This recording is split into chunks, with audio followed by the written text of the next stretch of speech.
নমস্কার, শাশুড়ি বৌমা ব্লগ এন্ড কিচেনে আপনাদের স্বাগত জানাই। আজকে আমি বানাবো এই যে রসুনের পাতা আর এই পেঁয়াজের পাতা দিয়ে একটা চাটনি বানাবো। আসেন দেখাই কেমন করে বানাবো। গ্যাসটা চালু করে দিচ্ছি, দেখেছে সাদা তেল ঢেলে দিচ্ছি, বাদাম,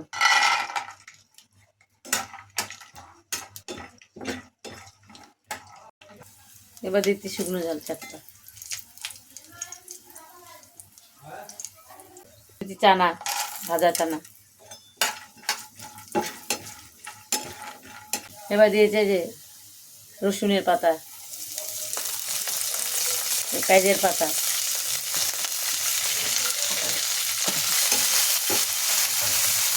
রসুনের পাতা,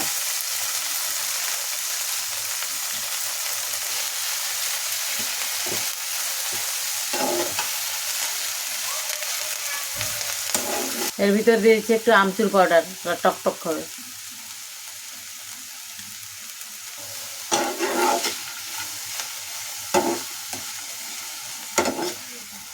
এবার ভাজা হয়ে গেছে, এবার নামিয়ে নেব।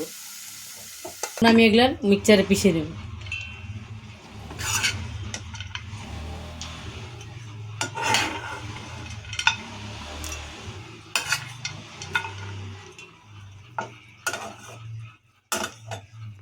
চাটনি হয়ে গেছে, তার এখন লবণ দিচ্ছি স্বাদ অনুসারে, দিয়ে দেবো, চামচ দিয়ে মেখে নিই।